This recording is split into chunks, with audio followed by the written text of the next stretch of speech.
In this video, we shall examine using very simple plain facts, surprisingly easy to verify, and the statement supported by observation, free from personal interpretation, like the sun rises in the east type of questions to debunk the historical or Jesus. Did the historical Jesus really exist? We've got some questions to ask, because billions will say yes, but they are deceived. Here are some questions to ask. If Jesus were necessary for salvation, knowledge of him must have been universally available. Christianity tells us that salvation can only be through his name, as written in John 14:16 and many other scriptures. Yet for thousands and thousands of years, billions of people, we know that about 70 billion people lived before Jesus came and died for their sins, or even hearing his name. If salvation hinges on Jesus, why was this knowledge withheld from most of humanity? Number 2 question. If salvation requires Jesus, then either God failed to reveal him, or committed injustice, or selective choices, or selective gifts. Because if Jesus was the divine plan from the beginning, why did God wait thousands of years before introducing him? If God is just, he would not condemn people for ignorance beyond their control.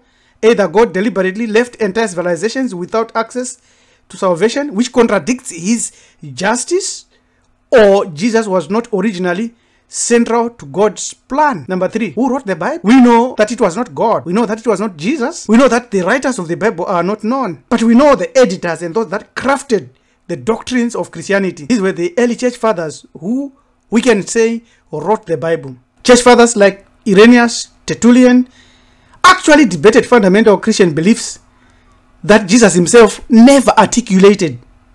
The thick doctrines like Trinity, original sin, and Jesus as the exclusive path of salvation developed gradually over centuries.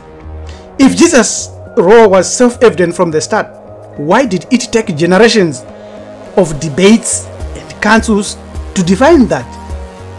The last question.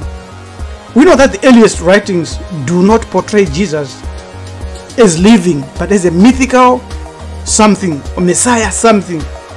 Even in Paul's epistles, even in the Gospels, the portrayal of Jesus evolved actually over time, suggesting later theological constructions rather than historical certainty. Therefore, if Jesus was essential for salvation from the beginning, we should find evidence of his role in ancient religious traditions or in early Jewish theology. Since we do not find such evidence, and since his identity was progressively shaped, developed, polished by theological debate for or against, the simplest explanation is that the historical Jesus, or the theological Jesus we know today, was a later invention of the Roman Church fathers, and it was imposed on the world by the Roman Empire. Welcome to Kamiti Iburu Ethics. Let's proceed to look into the plain facts that debunk the historical Jesus. You can subscribe to our channel. You can also enroll into Bantu University and study Bantu foundations that will lead to Bantu mysteries or ancient mysteries. We know that devout believers, those that study the Bible and outside the Bible, and those that reason, quietly know that there is absolutely no direct evidence that Jesus ever lived. At least nothing they could take to court to prove, because the lawyers will laugh at them. Because there are plain facts that debunk the historical Jesus. But here is the real kicker. There is complete silence from contemporary historians during the time Jesus was supposedly strutting around, turning water into wine, healing the blind, and raising the dead. I mean, imagine a guy today doing such and pulling off such miracles, going to hospital, clearing wards. If such feats would happen today, the internet would be in shambles, would break, TikTok would break, and journalists would be camping outside the home of this person faster than you can say Messiah. So there is lack of information about that. Number 2 fact is that these plain facts debunk the historical Jesus, because Jesus is presented as a figure who was not married, did not have children, and cutting off any biological link to the present. In contrast, our African ancestors are connected to the living, to us, through direct lineage, making their existence undeniable. The absence of biological continuity for Jesus raises questions about his historicity. Yet somehow, the absence of evidence isn't evidence of absence, right? By that logic, Bigfoot and aliens are also just real shy. Let's look at the plain fact number 1, where our core argument is that our ancestors undeniably exist. That's the evidence that we have that they exist. It's us, their genetical as well as descendants. Cultural traditions and oral history that pass on to us embody the lives and legacies of those who came before us. In contrast, the existence of Jesus cannot be demonstrated in this tangible way. There is no biological lineage, genetic presence, or continuous cultural tradition that ties directly to Jesus, outside of scripture that was written hundreds of years after his birth and death and disappearance from the earth. If that is possible, as in these genealogies that we see, or as in Romans 3:4, where Jesus is said to be purely a human being, it is clear that Joseph was Jesus' father on earth, and Jesus was not divine, and he was an ordinary human being. That is if the historical Jesus lived. Plain fact number 2, those who wrote the Bible created the historical Jesus. If the Bible is removed, the Christian faith is in shambles. It would lose its foundation, leaving no direct living evidence to support Jesus' existence. Meanwhile, our African ancestral veneration thrives because it is rooted in our living presence and undeniable bloodline and totemic lineage. The Bible that we have today is wholly a Catholic book. That's the only evidence for Jesus that Christians have. When you study the Bible and you read that the Bible is a Catholic book, you realize that all the books of the New Testament were written by the Catholic Church in the 1st century, edited by the Catholic fathers. There was not a single church, Protestant church or denomination until after the 16th century Protestant Reformation. Think about that. Because those who wrote the Bible have given you Jesus. Plain fact number 3, the dependence on textual evidence and its disadvantage when compared to African traditional spirituality. The existence of Jesus relies solely on religious texts which are subjective, interpreted, and often contradictory.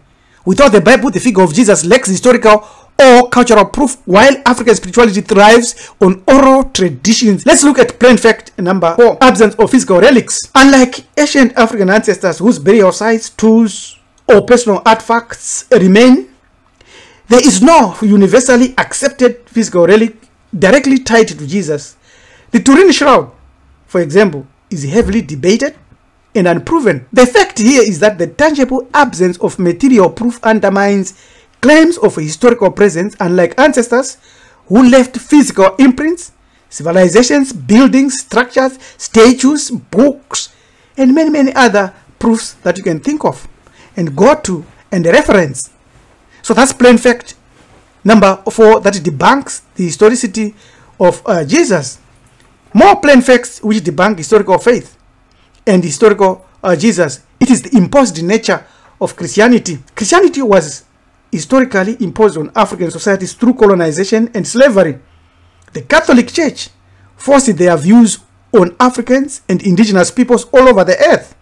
There was no peaceful conversion and amending of ideological differences. Conversion was by missionaries historically violent, dehumanizing, deceptive, and destabilizing for African people. Therefore, they justified their approach by saying Africans had no souls and Africans were not human beings. Now, that kind of spirituality that requires force to be adopted lacks authenticity. Unlike indigenous religious systems, which naturally evolved amongst us, we didn't impose our beliefs, and we don't impose our beliefs or export our beliefs to any other human beings. This is a critical fact because it shows that our belief system is that nature of universality. African spirituality emphasizes the universality of the divine, where we say the real creator is not confined to one figure or a prophet, is unknowable. He dwells beyond the chasm, Mukaha, and above us there is the waters, and within us the waters of Nyunyu, and the gods and the ancestors in this universe where we live. Therefore, when you look at Jesus, how he's portrayed, is that he is the sole path to salvation, an idea that contradicts the multiplicity of spiritual expressions found in African cosmology. Therefore, limiting divinity to one figure is illogical, is not spiritual, but it may be religious, so that it becomes the system globally and removes all the other ways that people can connect to the divine. You can read the scriptures where they make such claims. So these are facts that triumphs faith and that triumphs all the biblical contradictions that you can think of. Let's look at a number of plain facts and historical issues here. There were thousands of people that lived before Jesus who were righteous. How did they achieve their righteousness? You look at Noah. In Genesis 6:9, Noah is described as a righteous man, blameless among all the people of his time, and he walked faithfully with God, his deity, Yahweh. Look at Abraham, the second one. He's referred to as a righteous man, a friend of God. He was obedient. He believed in God and was credited to him as righteousness. Jesus was not even here. Jesus had not even died. No, Abraham didn't even know Jesus at all, but he was righteous. You look at Job. The book of Job describes Job as a righteous man. In Job 1 verse 1, it says, in the land of Uz, there lived a man whose name was Job. This man was blameless and upright. He feared God and shunned evil. Jesus was not yet there. The only name that could save him was not even there. But here's the man. You look at Melchizedek. In Genesis 14:18, the king of Salem, priest of the Most High God, is often seen as epitome of righteousness. Jesus was not even there. The only way of salvation. So how was Melchizedek right? How were these people righteous? You look at Enoch. He walked with God. Read Genesis 5:24. He didn't die. He went into other dimensions. Look at Daniel. In Daniel 6:22, Daniel is referred to as a man who served the living God, and his faithfulness and righteousness is acknowledged throughout the book of Daniel. Look at Zacharias and Elizabeth in Luke 1 verse 6. They were righteous in the sight of God, observing all the Lord's commandments and decrees, and blameless. And yet today Christians say the laws were done away with, and that they don't need them. Look at King Asa in 1 Kings 15:11. The king of Judah is described as doing what was right in the eyes of the Lord. Yet Jesus was not nowhere near these people. So the historical Jesus is something else that we need not to worry about. There is no archaeological or any direct proof of Jesus' existence. He was invented by the church fathers, also known as the Roman elites. There are no statues or personal artifacts or physical writings other than the Turin shroud, which is fake, that Jesus can definitely be connected to. What we know is that the Roman elites tried to reverse engineer a religion that they had created, hijacked from the Nazarene, and then plod along, amending their doctrines via the various church synods to craft a non-living historical person. You can read our book, Free from God. It tells you. You can also read Caesar's Messiah by Joseph Atwill. You can also watch this video, Romans Invented Jesus. In any case, if you are academic and you want to look at this, look at ecumenical councils that were crafted. The one council in Jerusalem replaced circumcision by baptism, so deceiving people. So these were the Gentiles that wanted to remove and actually managed to remove the Jewish law of which the Jewish Jesus lived by, if the Jewish Jesus lived. 325 AD, the first council of Nicaea, Jesus is now fully God and fully human. Comes out the Nicene Creed. 381, the first council of Constantinople, consubstantiality and Trinity and Nicene Creed adopted. 431 AD, Council of Ephesus, Jesus is fully God. fully human. Then Mary is Theotokos, mother of God. If you believe in Jesus, you also believe in the mother of God. You may not express it, you may not like it, but that's what you believe. As long as you believe in the virgin birth, you also believe in Virgin Mary. So you're a Catholic if you believe in this Jesus. Very clear. 451 AD, Council of Chalcedon. Jesus is one person, two natures, perfect God and perfect human. These are councils that set down to craft the Jesus that you believe today. Second Council of Constantinople. Jesus Christ is fully God, fully human, and Mary is Theotokos. It is ratified again in 553 AD. Then the Third Council of Constantinople, 680. Jesus Christ has two natures now, plus wills, divine and human. See how it changes. And then Second Council of Nicaea, 787, affirms venerations of icons. Now the images of Jesus come now, and you can see now your European deity there. Therefore, we want to say the subjectivity of faith, the belief in Jesus, is rooted in faith, a subjective experience that varies from person to person. In contrast, ancestral spirituality operates on and is lived by your reality, because you are born, you know your parents, you know your ancestry, you share in rituals, you share in collective memory. Truth is rooted in such an understanding, not in faith alone, and it is unverifiable if it is in faith, and should not be equated with tangible existence. Because of the lack of archaeological evidence, because of all these and matters of issues like Jesus defeated Satan and therefore defeated sin, but sin is still rampant on the earth, we know that is a made-up deity. Clear and final.